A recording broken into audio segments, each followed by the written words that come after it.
పూలు పండ్లు ప్రకృతి శోభకు ప్రతీకలు. ఆ సుగంధ సుమాలు సుమధుర ఫలాలు సర్వేశ్వరుడికి ప్రీతికరాలు. పువ్వుల్లా ప్రతి ఫలం ఓ ప్రత్యేకం. రంగులో రూపంలో రుచిలో ఒక్కో పండుది ఒక్కో ప్రాధాన్యం. అయితే ఆ ఫలాలన్నింటినీ మించిన ఫలం ఒకటుంది.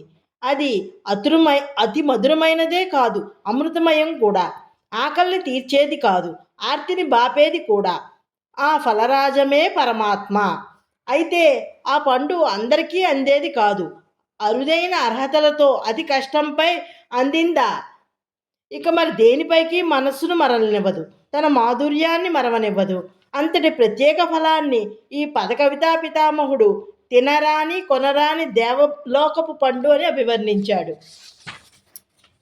ఎక్కడా భగవంతుడి పేరు ఎత్తకుండానే ఆయన ఎత్తిన అవతారాలను అచ్చమైన తెలుగు పలుకుబడులతో పరమరమ్యంగా అక్షరీకరించాడు. పాలపండు, పేరీత పండు, దొండపండు, దేవదారు పండు, అల్లనేరేడు పండు, అరటి పండు, ముండ్ల పండు, మామిడి పండు, ఇలా ఆ పుండరీకాక్షుణ్ణి పలు పండ్లతో పోల్చడం అన్నమయ్య పాండితీ పరిమళింపునకు పరాకాష్ట.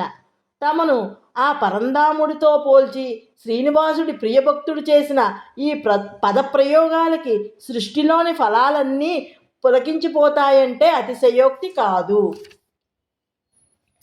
తినరాని కొనరాని దేవలోకపు పండు, మనసున తలిచితే మరిగించే పండు, పంటకెక్కి పాల వెళ్ళి పండిన పాల పండు, తొంటిగొల్లెతల మోవి దొండ పండు, అంటుకొన్న మేని ఛాయ అల్లు నేరేడు పండు, ముంటి సింహపు గోళ్ళ ముండ్ల పండు, ఇచ్చల వేద శాస్త్రాలు తెచ్చిన పేరీత పండు, తచ్చిన దైత్యమారి దేవదారు పండు, పచ్చిదేర మెరిసిన బండి గురువింద పండు, ఇచ్చవలెనన్నవారి ఇంటనంటి ఓ పండు,